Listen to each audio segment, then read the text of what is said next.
Y hoy puedo dar fe de una operación de Estado para proteger a la familia de la esposa del presidente, para proteger a los altos funcionarios públicos de ese gobierno.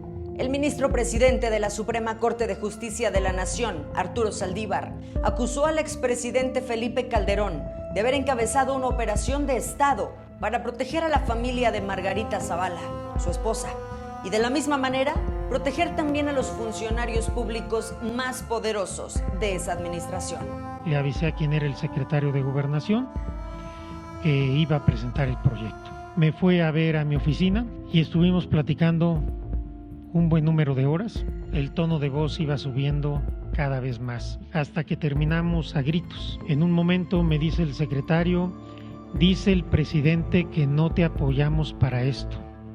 Y le dije: dile al presidente que postuló un ministro, no designó un secretario de Estado, y no voy a llevar en mi conciencia la muerte de 49 niños.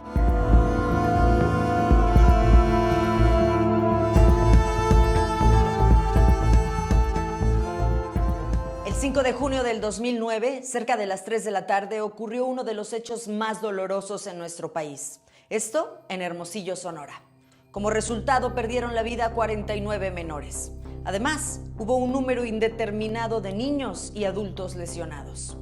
El fuego se originó en una bodega y el humo avanzó sin ningún obstáculo hasta la guardería. De acuerdo con testimonios de vecinos, la guardería estaba construida de manera que fue imposible sacar a los niños rápidamente.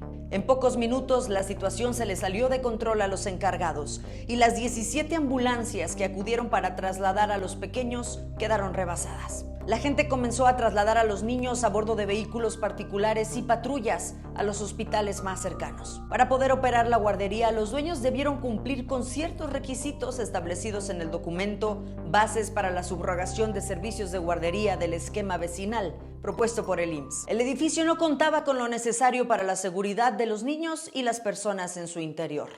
Al no encontrarse en regla con los requerimientos, el 8 de mayo del 2001 se les concedió un permiso por 5 años. Luego otro en el 2007 que vencería a finales del 2009, el año del incidente. La guardería se encontraba en contraesquina a una gasolinera y junto a una bodega de la Secretaría de Hacienda. Los materiales de construcción eran altamente inflamables. No había detectores de humo ni extintores y no contaba con salidas de emergencia. La única que podía considerarse salida de emergencia estaba bloqueada con un candado que se abría de afuera hacia adentro. Nadie la pudo abrir. Cuando este caso destapó irregularidades en todo el sistema de guarderías, quedó en evidencia que muchas de esas estancias habían sido asignadas a familiares o amistades de funcionarios. Eran como negocios redondos que caminaban solos. Por cada niño admitido, los dueños cobraban una cuota a padres de familia y el gobierno daba un subsidio. Por eso, mientras más infantes, más grande la ganancia. Los dueños de la guardería ABC pertenecían al primer círculo de gobernantes y funcionarios estatales y federales.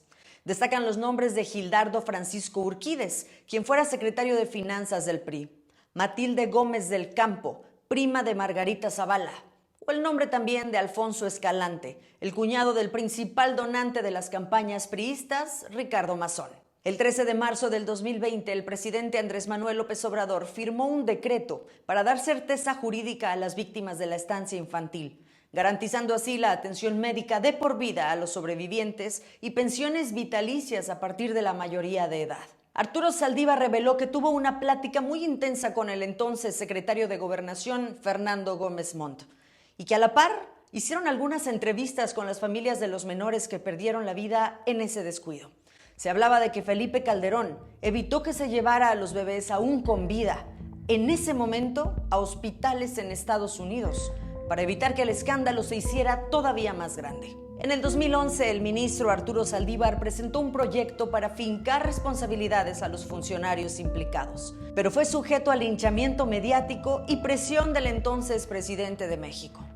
Hasta el día de hoy, la justicia sigue convenientemente extraviada entre el tráfico de influencias, simulaciones, nepotismo, complicidades y omisiones. A más de 10 años de este terrible acontecimiento no se ha nombrado a cada uno de los culpables con claridad y, por supuesto, no hay enjuiciados. Margarita Zavala negó los señalamientos de Arturo Saldívar, lo acusó de mentir y señaló que ningún funcionario de la administración de su esposo buscó a los padres de los niños con el fin de protegerse a sí misma o a su familia. La guardería ABC se convirtió ya en uno de los episodios más dolorosos de la historia de México. Así como Margarita Zavala y Felipe Calderón se han convertido en dos cínicos, podríamos decir prófugos de la justicia.